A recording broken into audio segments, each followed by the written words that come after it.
sobre a educação comunista. Informe pronunciado na Assembleia do Ativo do Partido da Cidade de Moscou. Camaradas, há 20 anos, precisamente a 2 de outubro de 1920, Lenin pronunciou um discurso sobre a educação comunista no terceiro Congresso da União das Juventudes Comunistas da Rússia. Dirigindo-se ao Komsomol, Lenin disse que era pouco provável que nossa geração, educada na sociedade capitalista, pudesse levar a cabo a edificação da sociedade comunista. Essa tarefa deveria tocar à juventude. Pois bem, hoje, quando aplaudieis, recordei involuntariamente essas palavras e me ocorreu pensar que diante de mim encontram-se esses antigos jovens do Komsomol, essa geração a que se dirigia Lenin. E que esses jovens, já convertidos em adultos e com uma experiência da vida, participam ativamente da edificação socialista. E uno meus aplausos aos vossos para louvar precisamente a vós, os edificadores do socialismo. Em nosso país, se presta muita atenção à educação comunista. Não é em vão que a palavra educação se destaca nas colunas de nossa imprensa. Não obstante, se pretendemos dar uma definição relativamente clara e concisa do que é em geral a educação, tropeçamos com dificuldades consideráveis. Não poucas vezes se confunde a educação com o ensino. É claro que a educação tem muita semelhança com o ensino, mas de modo nenhum são sinônimos. Certos pedagogos autorizados consideram que a educação é um conceito muito mais amplo que a instrução. A educação tem suas particularidades. Em meu entender, a educação consiste em exercer uma ação determinada, sistemática e com um objetivo definido sobre a psicologia do educando, com o fim de inculcar-lhe as qualidades desejadas pelo educador. Parece-me que esta definição, que naturalmente não é obrigatória para ninguém, abarca em termos gerais tudo o que entendemos por educação, a saber, inculcar uma determinada concepção do mundo, uma determinada moral e certas normas de convivência humana, forjar determinados traços do caráter e da vontade, criar certos hábitos e certos gostos, desenvolver determinadas qualidades físicas, etc. A educação constitui uma das tarefas mais difíceis. Os melhores pedagogos a consideram tanto uma ciência como uma arte. Referem-se à educação escolar, que, está claro, é relativamente limitada. Mas além desta, existe a escola da vida, na qual se verifica um processo ininterrupto de educação das massas, onde o educador é a própria vida, o Estado e o partido, e o educando, milhões de pessoas adultas, diferentes umas das outras por sua experiência política. Essa educação é muito mais complicada. Vou falar hoje, precisamente dessa educação, da educação das massas. Em seu livro Anti-Düring, Engels diz: os homens, seja consciente ou inconscientemente, tiram suas ideias morais, em última instância, das condições práticas em que se baseia sua situação de classe, das relações econômicas em que produzem e trocam seus produtos. A moral tem sido sempre uma moral de classe, ou justificava a dominação e os interesses da classe dominante, ou representava, quando a classe oprimida se tornava bastante poderosa, a rebelião contra essa dominação e defendia os interesses do futuro dos oprimidos. Assim, pois, na sociedade de classes, nunca existiu nem pode existir uma educação que esteja à margem ou por cima das classes. Na sociedade burguesa, está impregnada até a medula da hipocrisia e dos interesses egoístas das classes dominantes, e tem um caráter profundamente contraditório que reflete os antagonismos da sociedade capitalista. O ideal dos capitalistas é que os operários e camponeses sejam uns servos submissos que suportem, sem protestar, o jugo da exploração. Partindo dessas considerações, os capitalistas não quiseram desenvolver nos operários e camponeses o valor e a intrepidez, não quiseram dar-lhes a menor instrução, pois é mais fácil dominar gente atrasada e embrutecida. Mas com essa gente não se pode alcançar a vitória nas guerras de conquista, E esse mesmo povo, sem conhecimentos elementares, não pode trabalhar nas máquinas. A concorrência entre os capitalistas, nas condições do progresso técnico, a corrida armamentista e etc., por um lado, e por outro, a luta dos operários e camponeses por sua instrução, obrigam a burguesia a proporcionar aos trabalhadores pelo menos algumas migalhas de conhecimentos, e as guerras de rapina a obrigam a inculcar-lhes valor, firmeza e outras qualidades perigosas para a burguesia. Nenhum sistema de educação burguesa pode fugir a essas contradições. Pois bem, apesar dessas contradições que, como já disse, residem na própria natureza da sociedade burguesa, as classes dominantes levam a cabo uma luta desesperada para subjugar as massas populares, utilizando para isso todos os meios, desde a repressão aberta até ao engano sutil. Na sociedade burguesa, o trabalhador encontra-se desde o berço até a sepultura, submetido à influência constante das ideias, sentimentos e hábitos que convêm à classe dominante. Essa influência se exerce por inúmeros canais e adquire às vezes formas mal perceptíveis. A igreja, a escola, a arte, a imprensa, o cinema, o teatro e diversas organizações, tudo isso serve de instrumento para levar à consciência das massas a ideologia burguesa, sua moral, seus hábitos e etc. Tomemos, por exemplo, o cinema. Referindo-se às películas norte-americanas, um diretor cinematográfico burguês escreve: muitas das películas modernas constituem uma espécie de narcótico destinado a pessoas que se acham tão fatigadas que só desejam sentar-se numa fofa poltrona e serem alimentadas a colheradinhas. Tal é a essência da educação burguesa.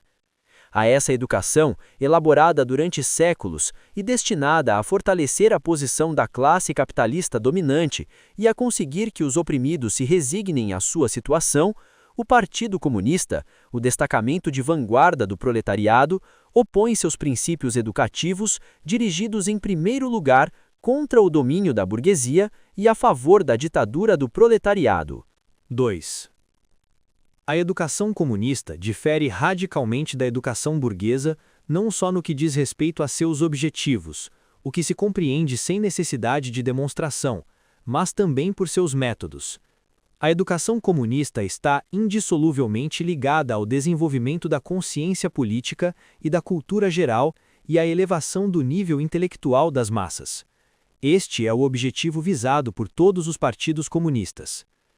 Apesar de o objetivo final de todos os partidos comunistas ser o mesmo, apesar disso, e sendo a situação da classe operária na União Soviética diferente da situação dos trabalhadores nos países capitalistas, a educação em nosso país deve corresponder precisamente a essas condições diversas. A classe operária é, em nosso país, a força dominante e dirigente tanto no aspecto material como no espiritual. Marx e Engels diziam: a classe que dispõe dos meios de produção material, dispõe também, em virtude disso mesmo, dos meios de produção intelectual. Os indivíduos que formam a classe dominante possuem, ademais, uma consciência e, em virtude disso, pensam, e como exercem seu domínio precisamente como classe e determinam toda uma época histórica dada, torna-se evidente que exercem esse domínio em todas as esferas, isto é, que dominam também como seres pensantes, como produtores de ideias, regulam a produção e a distribuição das ideias de seu tempo, e isto significa que suas ideias são as ideias dominantes da época. Não se pode dizer o mesmo da classe operária de fora da União Soviética. Para nós, a educação comunista se concebe sempre de um modo concreto. Em nossas condições, ela deve estar subordinada às tarefas que se apresentam ao partido e ao Estado soviético. O objetivo principal e fundamental da educação comunista é proporcionar a máxima ajuda à nossa luta de classes. Vejo que isto vos causa um pouco de estranheza, que quereis perceber o sentido da tese educar no povo o afã de prestar a máxima ajuda à luta de classes em nosso país, em um país onde as classes exploradoras foram liquidadas. A meu ver, neste caso, não se requer esclarecimentos especiais. Bastará recordar-vos a magnífica resposta dada pelo camarada Stalin ao Komsomol Ivanov. Entre aspas, Uma vez que não vivemos numa ilha, mas em um sistema de estados, grande parte dos quais mantém atitude hostil para com o país do socialismo, com o consequente perigo de uma intervenção e de uma restauração, nós proclamamos franca e honradamente que o socialismo em nosso país ainda não é definitivo. Fecha aspas. Os acontecimentos deste último ano confirmaram praticamente, com fatos concretos, as ideias expostas na resposta do camarada Stalin. É verdade que nossa luta de classes tem formas diferentes da luta de classes que se desenvolve fora da União Soviética. Eu diria que é uma luta de classes que se elevou a um grau superior, que seus resultados positivos são mais eficazes, mas, naturalmente, também é muito mais complexa. A tese de Marx e Engels de que as ideias da classe dominante são as ideias dominantes, no que se refere à classe operária da União Soviética, obriga-nos a muito. Não podemos nos limitar simplesmente a uma crítica do regime burguês. O fundamental agora é a luta pelas realizações práticas em todos os aspectos da política, da economia, da cultura, da ciência, da arte, etc. Está claro também que a educação comunista deve desenvolver-se em nosso país nesse sentido. 3. Quais são as tarefas que nos propomos hoje em dia como fundamentais no campo da educação comunista? São essas tarefas baseadas em novos princípios, em comparação com os princípios daquelas de que falava Lenin faz 20 anos, no terceiro congresso do Komsomol? Está claro que a situação na União Soviética mudou consideravelmente em todo esse tempo. Mas, no fundo, as tarefas da educação comunista apresentadas por Lenin há 20 anos continuam sendo de atualidade em nossos dias. Não seria demais que essas tarefas fossem recordadas com maior frequência aos que querem representar de maneira abstrata os traços da sociedade comunista. Esses aficionados de teorizar, de matutar profundamente sobre os traços peculiares do homem do futuro, associando o comunismo a um porvir nebulosamente bom, essa gente leva também à mesma abstração o problema da educação comunista. Em meu entender, isso não é penetrar no futuro, mas dedicar-se a adivinhações. Camaradas, a elevada produtividade do trabalho é um dos fatores mais importantes da edificação comunista e uma arma poderosa nas mãos dos trabalhadores da URSS para sua luta contra o capitalismo. Lenin dizia: a produtividade do trabalho é, em última instância, o mais importante, o decisivo para o triunfo do novo regime social. O capitalismo conseguiu uma produtividade do trabalho sem precedentes sob o feudalismo. E o socialismo poderá ser e será definitivamente derrotado, porque o socialismo consegue uma nova produtividade do trabalho muitíssimo mais alta. O comunismo representa uma produtividade do trabalho mais alta em relação ao capitalismo, obtida voluntariamente por operários conscientes e unidos que têm a seu serviço uma técnica moderna. Eis aqui, camaradas, no que se deve pensar e do que se deve falar. Esta é a orientação que se deve dar, antes de tudo, à educação comunista. Lutar por uma elevada produtividade do trabalho. Mas acaso esta maneira de apresentar a questão, esta orientação prática da educação comunista é, digamo-lo entre nós, algo de minha própria seara? Não, camaradas, não se trata de algo de minha própria seara. Quando, ao me preparar para o informe, tracei-lhe mentalmente o esquema, recorri às fontes principais e, em primeiro lugar, à nossa Constituição. Em seu artigo 12, lemos: o trabalho na URSS é, para todo cidadão apto ao mesmo, um dever e uma questão de honra, de acordo com o princípio: quem não trabalha, não come. Na URSS, aplica-se o princípio do socialismo, de cada um segundo sua capacidade, a cada um segundo seu trabalho. E vós mesmos sabeis, camaradas, que a Constituição não é só a expressão jurídica dos direitos e deveres dos cidadãos, mas também um poderoso fator para a educação do povo. Este artigo da Constituição nos fala diretamente da grandeza do trabalho, e compreende-se, já faz tempo, como assinalou o camarada Stalin, que em nosso país está se produzindo uma transformação radical na atitude dos homens para com o trabalho. A emulação socialista faz com que o trabalho, que era considerado como uma carga vergonhosa e pesada, se torne em uma questão de honra, em uma questão de glória, em uma questão de valor e heroísmo. Esse fato encontrou na Constituição sua expressão brilhante, sua expressão stalinista. Poderia-se objetar-me que uma coisa é a grandeza do trabalho em nosso país e outra a luta por uma elevada produtividade do trabalho. Não, camaradas, não há tal diferença. A própria apresentação da questão da grandeza do trabalho implica também na necessidade de estimular por todos os meios a elevação da produtividade do trabalho. E isto é o fundamental. Estão dirigidas para a realização dessa tarefa medidas tão importantes do partido e do poder soviético como o estabelecimento do título de Herói do Trabalho Socialista, a instituição da Ordem da Bandeira Vermelha do Trabalho e das medalhas pelo trabalho heróico e pelo trabalho destacado. O alto título de Herói do Trabalho Socialista se equipara ao de Herói da União Soviética. Esse título, assim como as ordens e medalhas, não se concede simplesmente pelo trabalho, nem pelo mero fato da pessoa trabalhar, mas por ter conseguido altos índices na produtividade do trabalho, por ter conseguido excepcionais êxitos na luta por uma maior produtividade do trabalho. Este mesmo fim é visado pelo decreto do Presídium do Soviete Supremo da URSS de 26 de junho de 1940. Exteriormente, parecem duas coisas diametralmente opostas. De um lado, a concessão do título de Herói do Trabalho Socialista, as condecorações, começando pela Ordem de Lenin e terminando pelas medalhas, e por outro, o decreto com o qual se introduz a aplicação do elemento punitivo para fortalecer a disciplina do trabalho. Mas, no fundo, tratam-se de medidas do mesmo gênero. Ou melhor, são medidas encaminhadas à consecução dos mesmos resultados.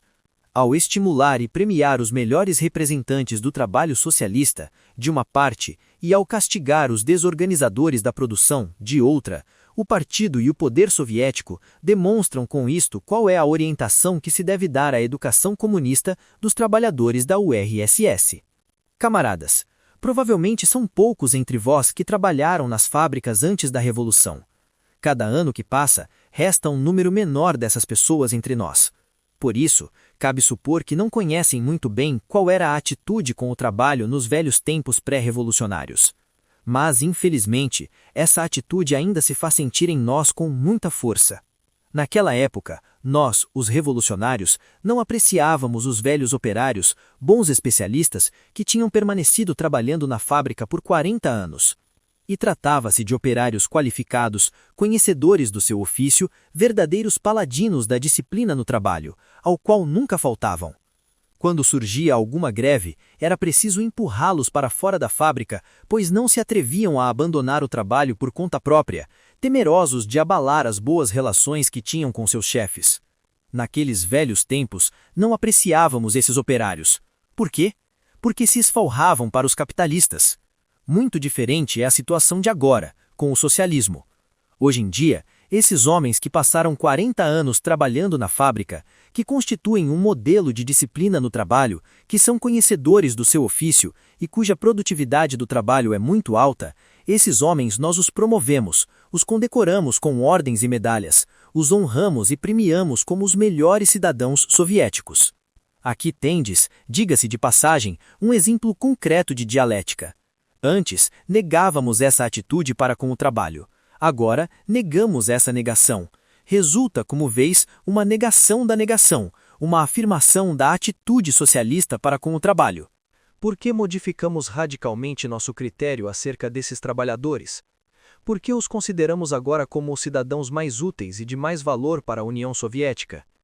Porque ocupam as posições de vanguarda em nossa luta de classes, luta que chegou ao grau superior de seu desenvolvimento.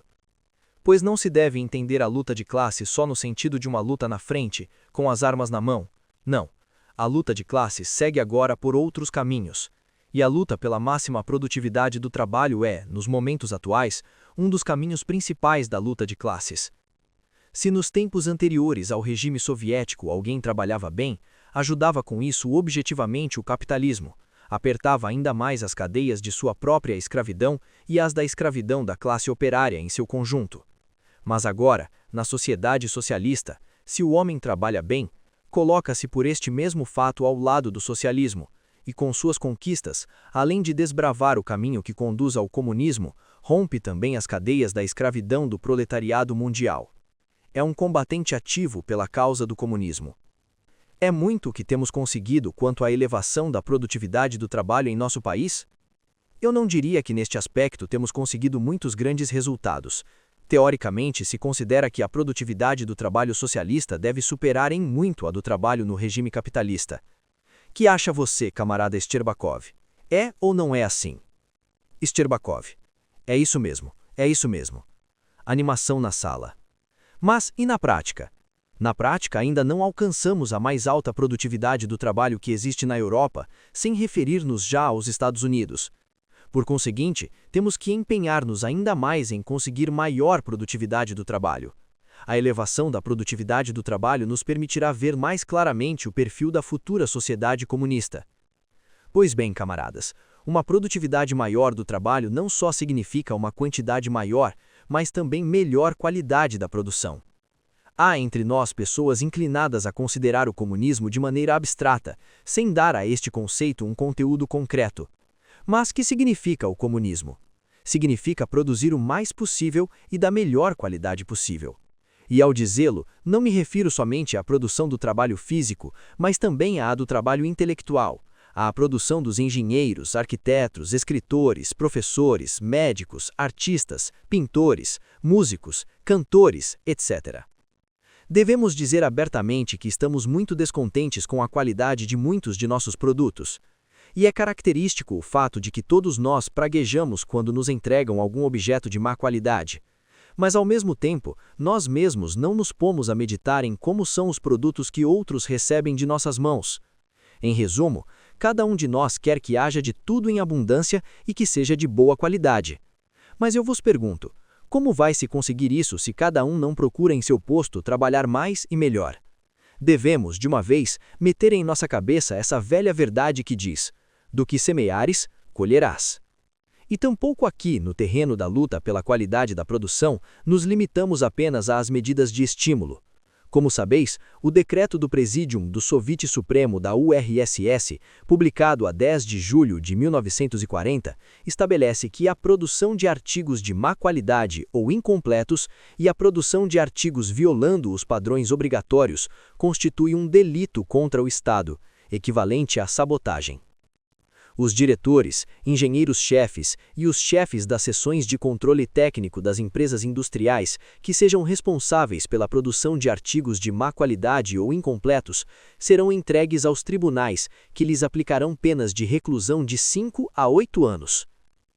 Nem é preciso dizer que este decreto afeta em cheio certas pessoas e lhes faz sentir duramente sua culpabilidade na produção de artigos de má qualidade, mas ao mesmo tempo proporciona aos dirigentes das empresas uma arma poderosa para lutar contra a prejudicial influência de alguns que os cercam. Pois como costumavam raciocinar muitos deles? Raciocinavam assim: para que vamos armar escândalos, turvar nossas relações com as organizações sociais, com os camaradas, etc., se no fim de contas passarão na massa de artigos os de fabricação defeituosa? E com efeito, passavam. Essa atitude com a produção defeituosa lançou raízes profundas em nossa produção. E são precisamente essas raízes que temos que cortar, destruir. Temos que fazê-lo no interesse da sociedade socialista e de cada um de nós em particular. Das duas uma, ou edificamos o comunismo, ou só falamos do comunismo, enquanto avançamos para ele pachorrentamente, se é que podemos expressar-nos assim, espreguiçando-nos e bocejando. Mas lembrem-se que avançar assim para o comunismo é muito arriscado, que assim se pode atrasar demasiadamente a passagem para o comunismo. Falar do comunismo e, ao mesmo tempo, não relacionar a questão de modo concreto e material com problemas de interesse tão palpitante como a qualidade da produção é carregar água numa peneira. Lembro-me como se fosse agora, mas o que vou contar-vos ocorreu há 40 anos, ou talvez 39 ou 38. Como vede, a antiguidade de minhas recordações gira em torno de 40 anos. Risos. Em nossa organização clandestina surgiu a seguinte discussão: deve ou não deve o operário revolucionário fazer bem as coisas, isto é, preocupar-se com a qualidade de sua produção? Uns diziam: não podemos, organicamente não podemos deixar que saia de nossas mãos um objeto mal feito, é algo que nos repugna, que rebaixa nossa dignidade de homens. Outros, pelo contrário, diziam: não é nosso assunto a qualidade da produção, isso é problema dos capitalistas. Nós trabalhamos para eles, e de todas as formas, eles nos obrigam a fazer bem as coisas. E na medida em que os capitalistas nos obrigarem, diziam, faremos bem as coisas. Mas não devemos ostentar nossa iniciativa, não devemos pôr demasiado zelo no trabalho. Como vede, camaradas, inclusive antes da Revolução, nos tempos do capitalismo, alguma parte dos operários que lutavam contra os capitalistas considerava que não podia fazer mal às coisas. Era algo que lhes repugnava, como se lhes pesasse na consciência. E em nossas condições, na sociedade socialista, quando não trabalhamos para os capitalistas, mas para nós mesmos, acaso repugna a todos produzir objetos mal feitos? Acaso lhes pesa na consciência? Infelizmente, não podemos dizer que seja assim. No obstante, seria muito melhor que os homens sentissem mais remorsos, que sentissem maior repugnância em produzir artigos de má qualidade. E quando falamos de educação comunista, isso quer dizer antes de tudo que é preciso inculcar na consciência dos trabalhadores a ideia de que devem realizar seu trabalho pelo menos com um mínimo de escrupulosidade. Temos que inculcar-lhes a ideia de que quem se considera um bolchevique ou simplesmente um honrado cidadão soviético deve produzir com um mínimo de escrupulosidade, de modo que seus artigos sejam de boa qualidade. Assim, pois, a luta pelo comunismo é a luta por maior produtividade do trabalho, tanto no que se refere à quantidade quanto à qualidade da produção. Essa é a primeira das teses fundamentais sobre a educação comunista dos trabalhadores da URSS. IV. Camaradas, no artigo 131 da Constituição da URSS, lemos: todo cidadão da URSS é obrigado a salvaguardar e consolidar a propriedade comum, socialista, como base sagrada e inviolável do regime soviético, como manancial da riqueza e do poderio da pátria, como fonte de uma vida acomodada e culta para todos os trabalhadores. As pessoas que atentarem contra a propriedade comum, socialista, são inimigas do povo. Por seu valor intrínseco, a questão de salvaguardar e consolidar a propriedade comum é uma questão de maior importância do que aparenta exteriormente. A atitude cuidadosa para com a propriedade comum é um traço comunista. Tenho a impressão de que na história da humanidade não existiu uma sociedade mais cuidadosa que a comunista. E é natural, pois somente na sociedade comunista os recursos se encontram nas mãos dos produtores que dispõem deles. Não creio que haja especial necessidade de demonstrar que o produtor é mais econômico no gastar que o explorador ou usurpador de bens alheios. A história não habituou o povo a ser cuidadoso com a propriedade comum. Ao contrário, sempre foram muitos os que gostam de dilapidá-la. O peculato constituía um dos traços característicos do velho sistema de governo. O erário público era uma vaca leiteira para os funcionários.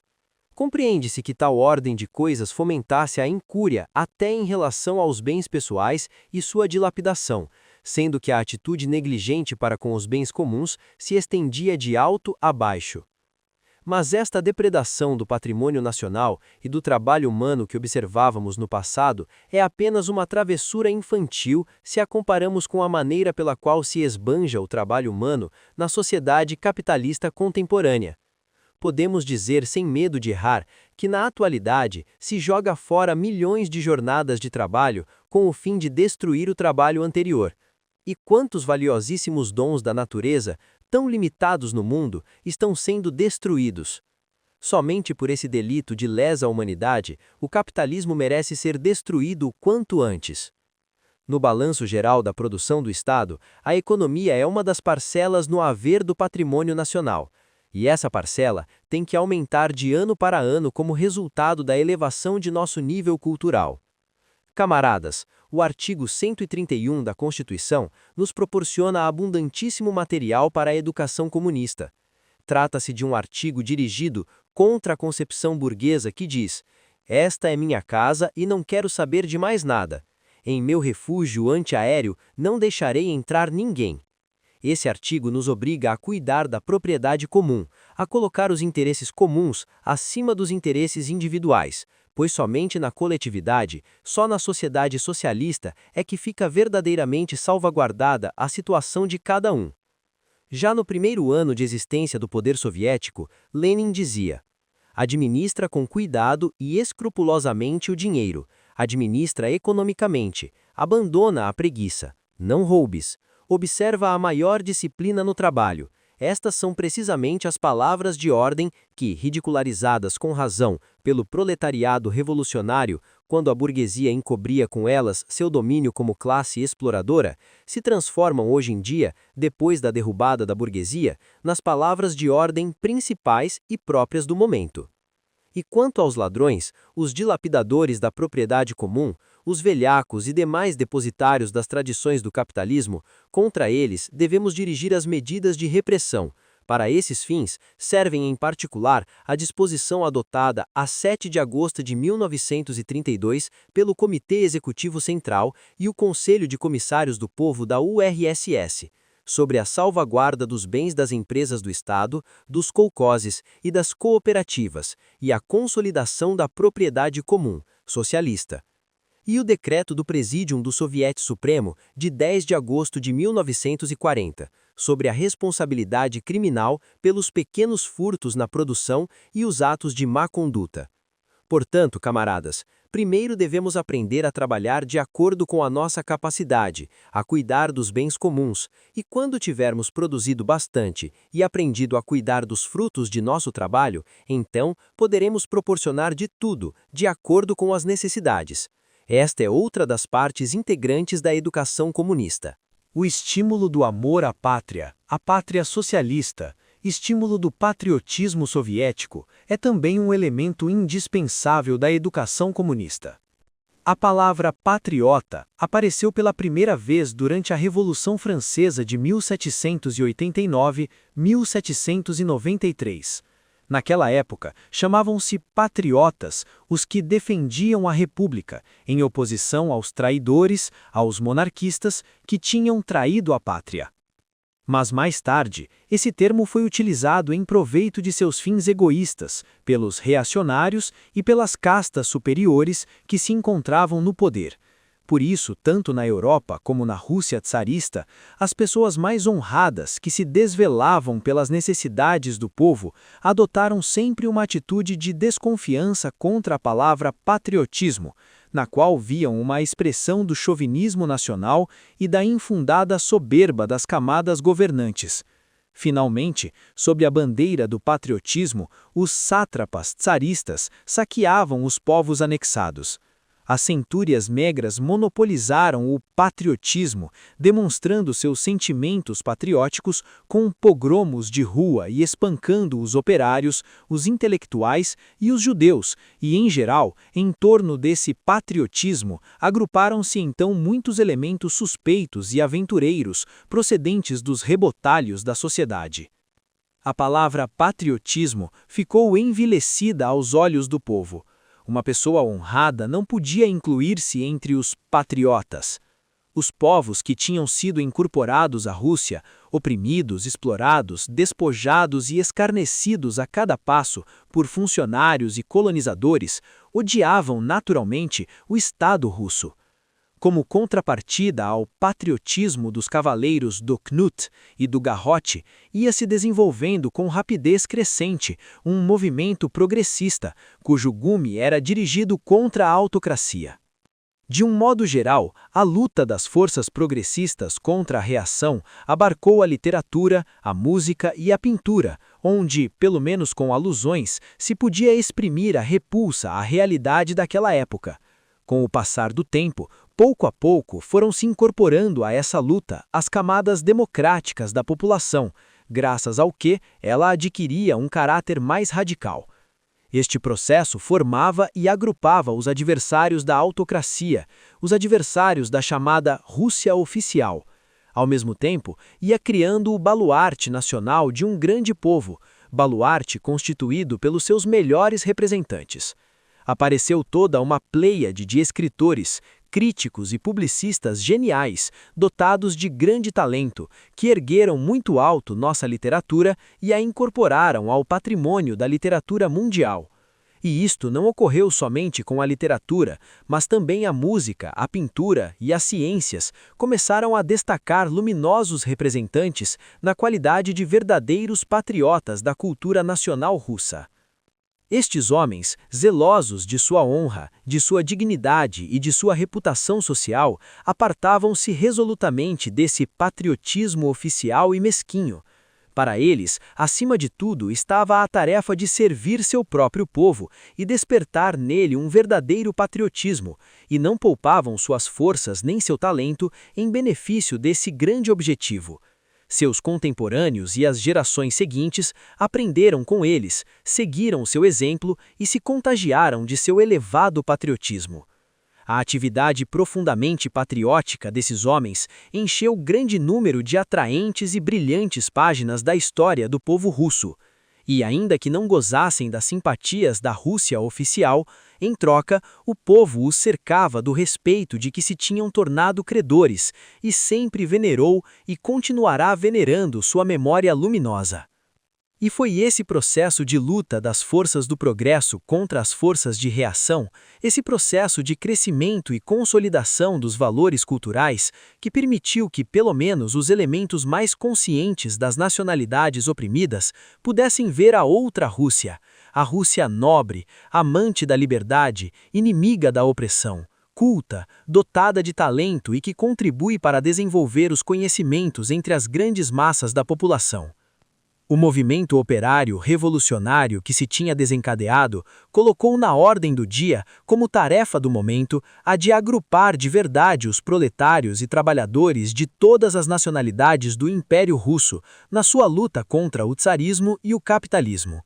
Os esforços de Lenin e Stalin por criar um partido da classe operária para toda a Rússia, sem o qual era inconcebível a emancipação do povo russo e das nacionalidades oprimidas, a incansável prédica da política nacional leninista-stalinista, a luta dos bolcheviques contra qualquer manifestação de chauvinismo de grande potência e do nacionalismo local, tudo isso contribuiu para estreitar os laços entre as nacionalidades oprimidas e o povo russo, obrigou os elementos mais conscientes daquelas a conhecer a literatura, a ciência e a arte russas, a conhecer os lutadores revolucionários russos e, com isso, os ia incorporando à cultura russa, os convertia em partidários da luta comum e conjunta, isto é, em pessoas cujos pensamentos se estendiam já a toda a Rússia.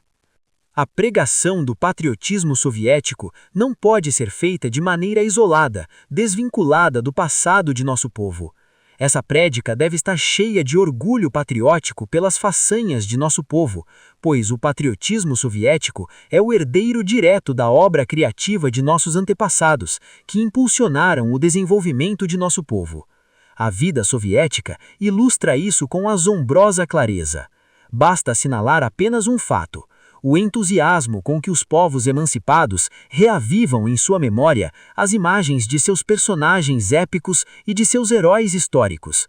Esses heróis são representados em suas melhores produções artísticas, que logo levam para exibir em Moscou, coração das repúblicas soviéticas, como se cada um deles quisesse dizer a todos os povos da URSS: olhai, não sou um membro da grande união dos povos por favor de alguém, não sou uma pessoa sem origem nem família. Aqui tendes minha genealogia, da qual me orgulho, e quero que vós, meus irmãos no trabalho e na defesa dos melhores ideais da humanidade, a admireis. Por conseguinte, o patriotismo soviético tem suas origens em um remoto passado, a partir da épica popular. O patriotismo soviético se nutre de tudo o que há de melhor do povo e considera como a maior das honras a salvaguarda de todas as suas conquistas. A grande revolução proletária não fez somente grandes destruições, ela marca também o começo de um trabalho criador de proporções nunca vistas.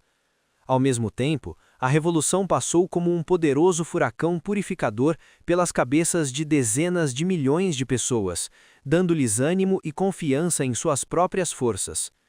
Essas pessoas sentem-se agora como se fossem heróis lendários, capazes de vencer a todos os inimigos das massas trabalhadoras.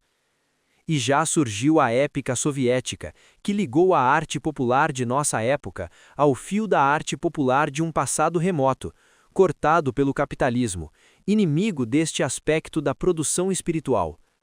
O processo da transformação socialista da sociedade pôs em relevo grande quantidade de temas atraentes e ricos de conteúdo, dignos do pincel de grandes artistas. O povo já vai selecionando os melhores elementos desses temas e pouco a pouco vai traçando esboços esparsos para os poemas épicos desta grande época e de seus grandes heróis, como Lenin e Stalin.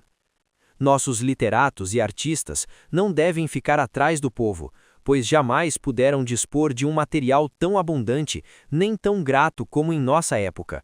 Só agora é que tem possibilidades ilimitadas de servir a seu povo e de inculcar às massas profundos sentimentos patrióticos, baseados nas grandes façanhas das gerações atuais. Parece-me que Mayakovsky constitui um excelente exemplo de como se deve servir ao povo soviético.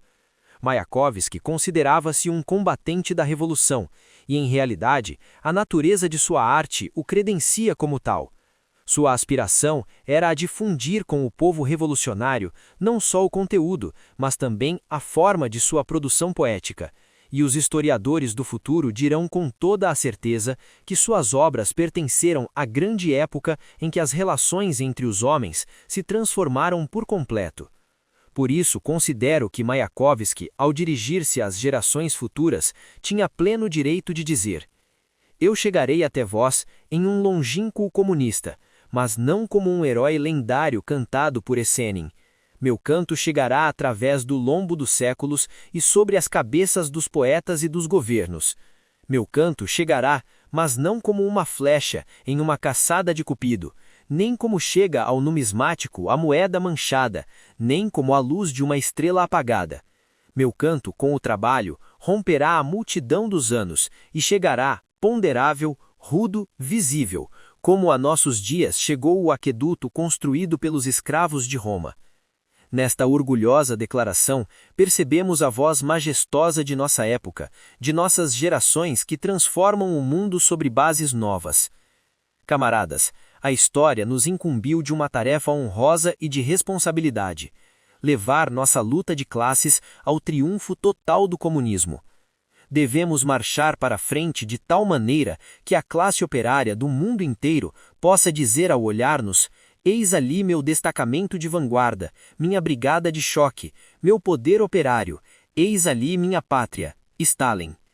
Mas para isso, devemos educar a todos os trabalhadores da URSS num espírito de ardente patriotismo, de amor sem limites à sua pátria. E não me refiro a um amor abstrato e platônico, mas a um amor impetuoso, ativo, apaixonado, indômito, um patriotismo sem misericórdia para com os inimigos e que não se detenha diante de nenhuma espécie de sacrifícios em holocausto à pátria. Aí tendes a terceira tarefa fundamental da educação comunista dos trabalhadores da URSS. VI. Julgo necessário deter-me ainda na questão do espírito coletivo. Não há necessidade de demonstrar de um modo especial que a formação do espírito coletivo deve ocupar um lugar de destaque na educação comunista. Não me refiro aqui aos fundamentos teóricos do espírito coletivo, mas à introdução de hábitos sociais na produção e na vida cotidiana, a criação de condições nas quais o espírito coletivo constitua parte integrante de nossos costumes, de nossas normas de conduta, para que nossos atos sejam não só meditados e tenham um caráter consciente, como se produzam de maneira instintiva e orgânica. Esclarecerei minha ideia com alguns exemplos. Os que tenham lido A América de um Pavimento, de ILF e Petrov, recordarão com toda certeza suas interessantes observações durante a viagem. Se acontece alguma desgraça a algum dos viajantes, não lhe faltará a ajuda voluntária dos outros.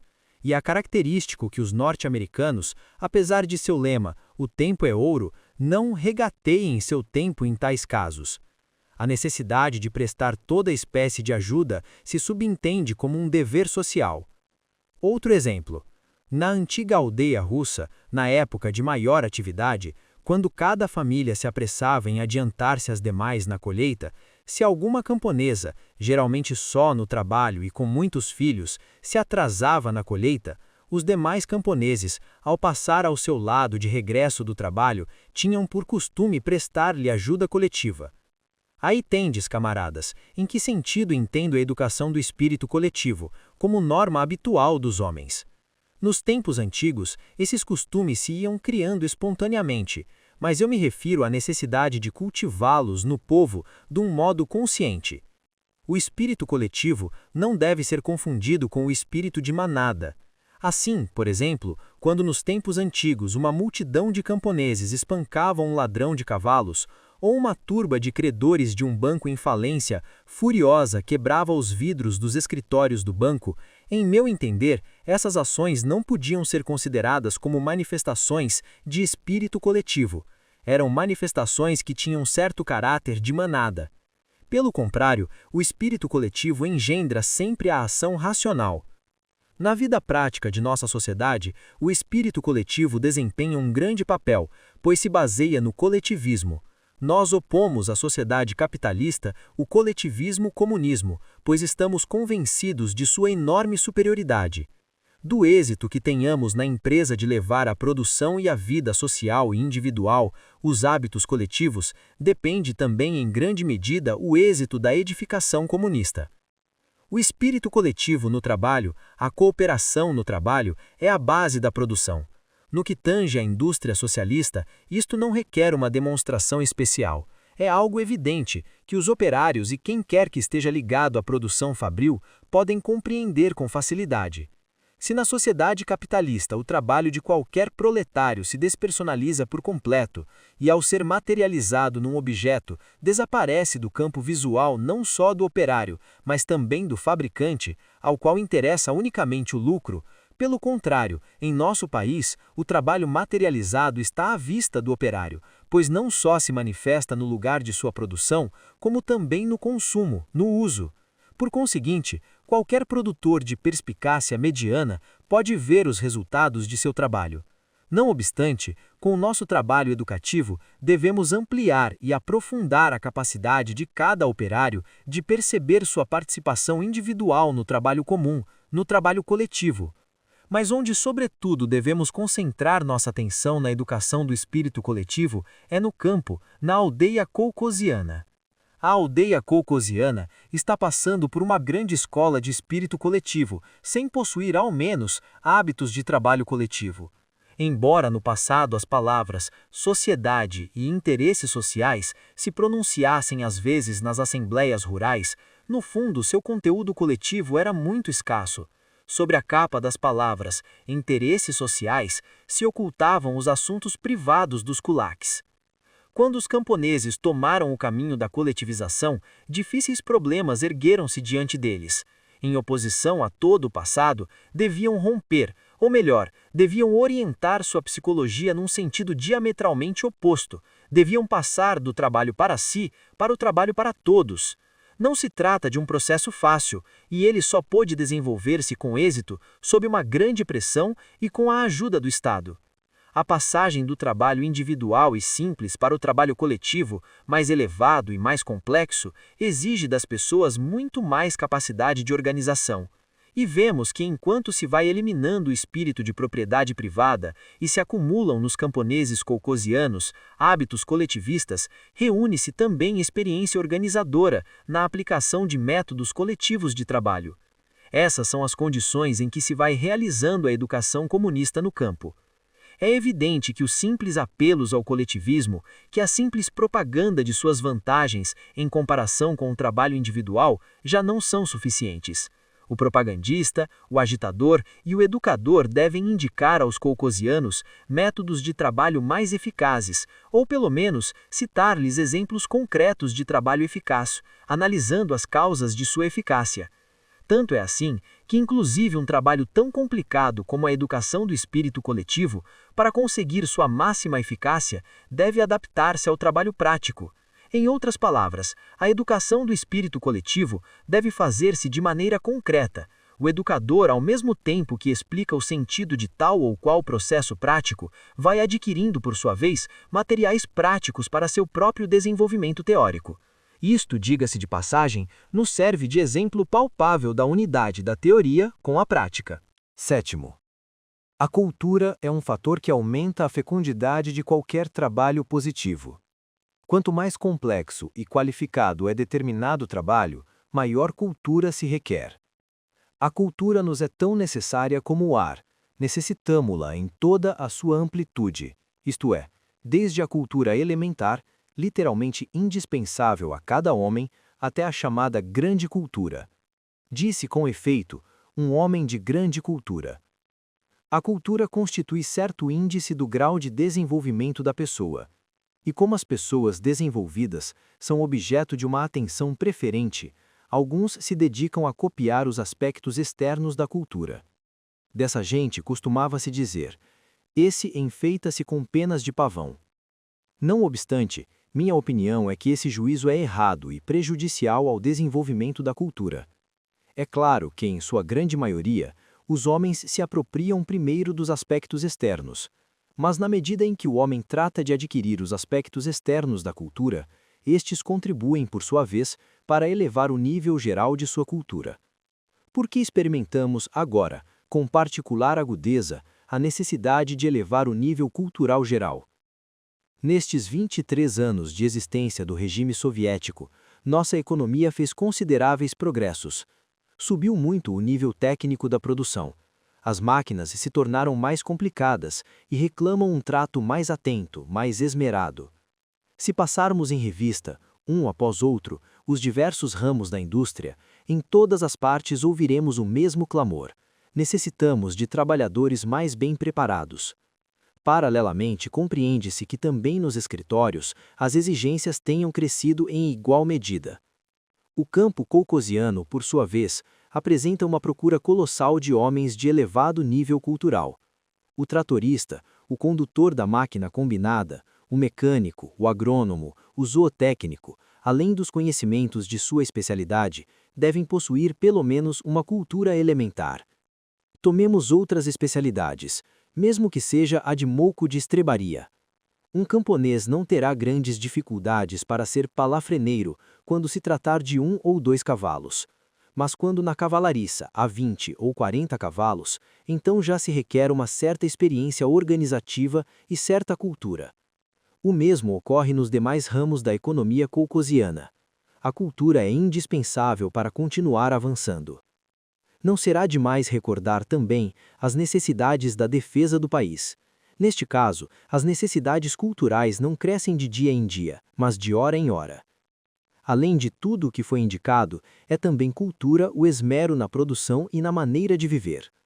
Imaginai, camaradas, um bom engenheiro, é uma pessoa instruída e que estudou muito. Dirige uma fábrica e se considera um trabalhador valioso. Mas, se passardes pelas oficinas de sua fábrica, vos exporeis a quebrar a cabeça a cada passo. Risos. Pode-se chamar a isso de cultura? Se um engenheiro desse tipo não presta atenção a tais coisas, quer dizer que ainda lhe falta a cultura mais elementar, quer dizer que ainda não tem o apego devido à sua produção nem à sua fábrica.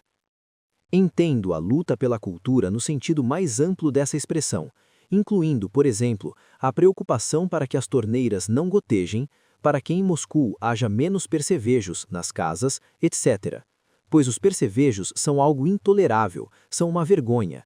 E enquanto isso, tanta gente pergunta: como deve ser o homem da época do comunismo? Quais deverão ser as suas qualidades distintivas? Risos. Há quem se dedique a falar pelos cotovelos sobre a educação da infância, porém que em suas casas organize autênticos viveiros de percevejos. Mas que é isso?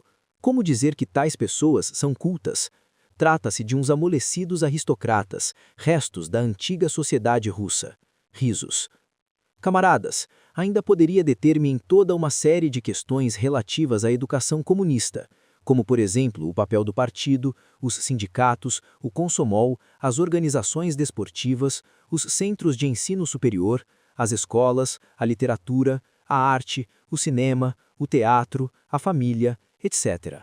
Mas isso nos levaria demasiado longe e deixaríamos à margem de nosso campo visual o mais importante, o que determina as tarefas e o conteúdo comunista dos trabalhadores da URSS na presente etapa da luta de classes. Julgo serem os marcos fundamentais a que acabo de me referir-me, os que devem determinar a atitude a ser adotada para com a educação comunista, por todos os nossos organismos e instituições, e por todos os que tenham relação direta com esta questão. Devem resolver todas as questões de caráter prático do ponto de vista do conteúdo principal e do objetivo básico da educação comunista. Se nossa educação tem um aspecto exterior excelente, mas é abstrata, ou seja, não está ligada a objetivos concretos, não está materialmente ligada à luta pelo desenvolvimento do Estado socialista e pela consolidação de suas posições na atual luta de classes, o que obtivermos será uma paródia da educação. Dada a complexa situação internacional do momento, nosso povo deve preparar-se, mobilizar-se e aguçar como nunca sua vigilância para que nosso Estado socialista esteja preparado para enfrentar qualquer surpresa ou eventualidade. Este deve ser o ponto central da atividade de todas as nossas organizações sociais, da literatura, da arte, do cinema, do teatro, etc. Assim será, camaradas, que cumpriremos de verdade os desejos do partido, as indicações do camarada Stalin e os preceitos de Lenin no que respeita à educação comunista das massas no período histórico atual. Atroadores aplausos, todos os presentes se põem de pé.